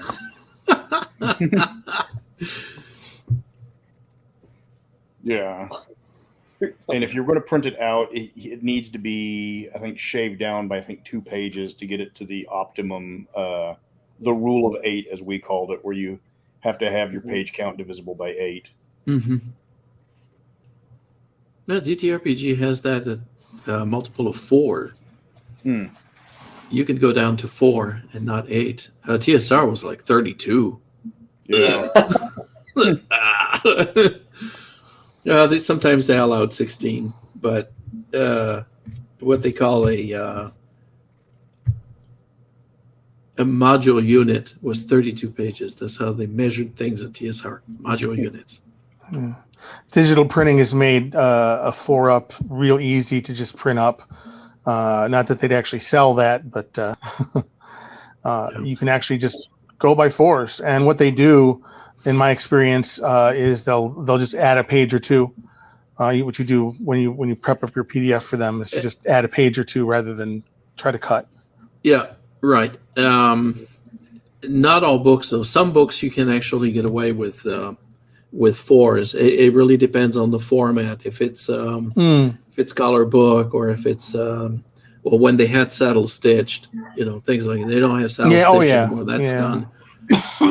Instead, now we have 2. We're kind of forced to do 2 different hardbounds. One with the premium color paper, and the other one with standard color paper. The price is vastly different, man. These hard covers have become really expensive. When people started printing my book, the quality was a $20 difference. Yeah. That's about it. So it makes my Kickstarters a lot more complicated now. Yeah. That's reflecting. The thing that we're lacking is a way to print maps, isn't it? Yeah, they still don't have that. They don't have the capability of doing interesting, large size poster maps. It's 12 by 18, which is okay, but that's way too small. And I've shifted from that anyway. I'm really seriously considering not even bothering with printing these maps and just offer them in digital form. Yeah. Be done with that, because I don't see a solution. Who was the mad lad that took the 2 trail maps down to Walmart and had them printed up as a shower curtain? Yeah. Yeah. It was beautiful. It cost like $70 though. Yeah, but it's worth it. Yeah. If you're really into Mystara or into any particular setting, having something like that is absolutely unique. And if you happen to have the cash, it's worth it. Well, for both trail maps, $35 each, that's a steal. Oh, yeah, right. I agree. Yeah. It's just finding a printer that can handle those. That's the problem. Yeah. Most of them don't have the equipment for that. Yeah, most people ask me about the maps in the book, and it's like, can you do like the 4-color or the 4-page? Like, no. If you want to do full color, you have 2 options, and they're both bad. Shrink them down where you can't read anything, or cut them into 4ths and put them on different pages, and then you can't put them together. Tape them together is terrible. That never works. If one wanted to grab all Galadar and print right now, is there a drift through? Yes, there is. For Series 1 and 2, you have the bundles. So just grab the bundles. That's your best bet right now. And for Series 3, there won't be a bundle until I really get busy with Series 4. So, Series 3 isn't even published yet. That's coming later this month. But for Series 1 and 2, just grab these 2 bundles and you'll be fine. Whoever asked the question. Yeah, for premium hardcover, I'd have to say, I mean, if you can afford premium color, definitely go for it because it does make things look much nicer. Yeah, premium hardcovers are not available in the bundles. What you're going to get is standard color. So that's the oh god. Try to do bundles with premium color paper. That would be really expensive. I try. I mean, the margins on those are not very thick, so I try to make them affordable, but it's POD, so you know there isn't a whole lot of room to maneuver with these.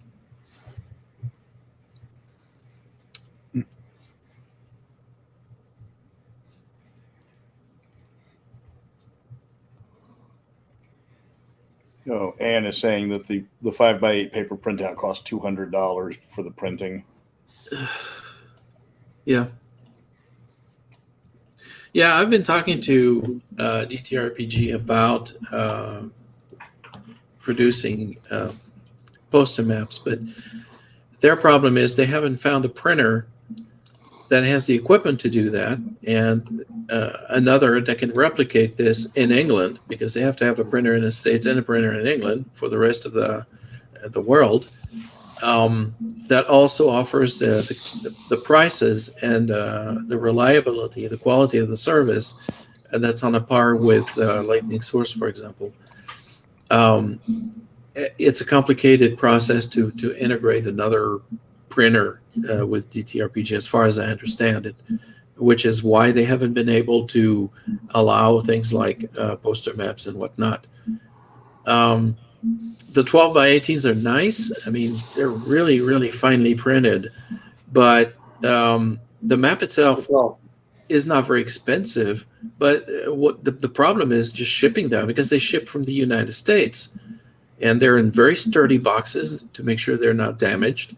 So that's heavy, and it's a tough sell. It's a tough sell. Yes.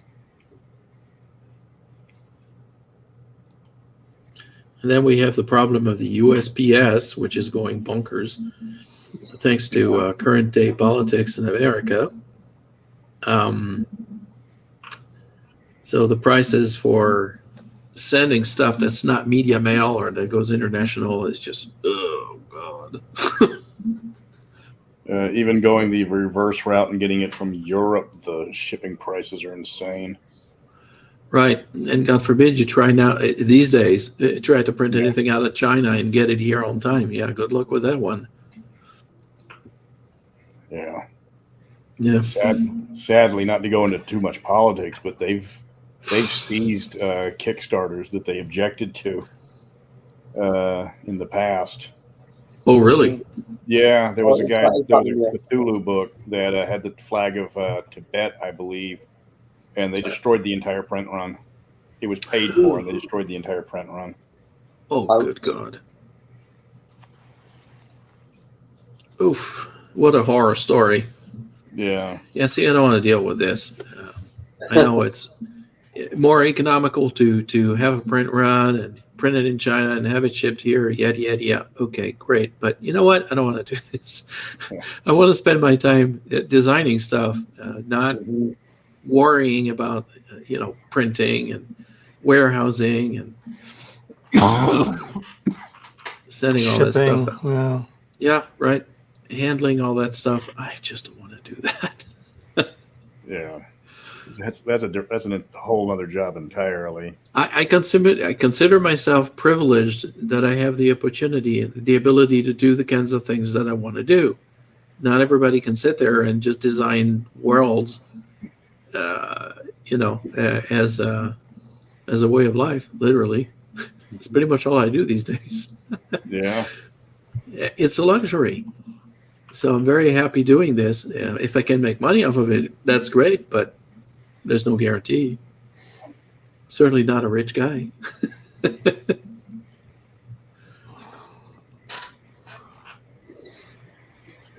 Demon. Yeah.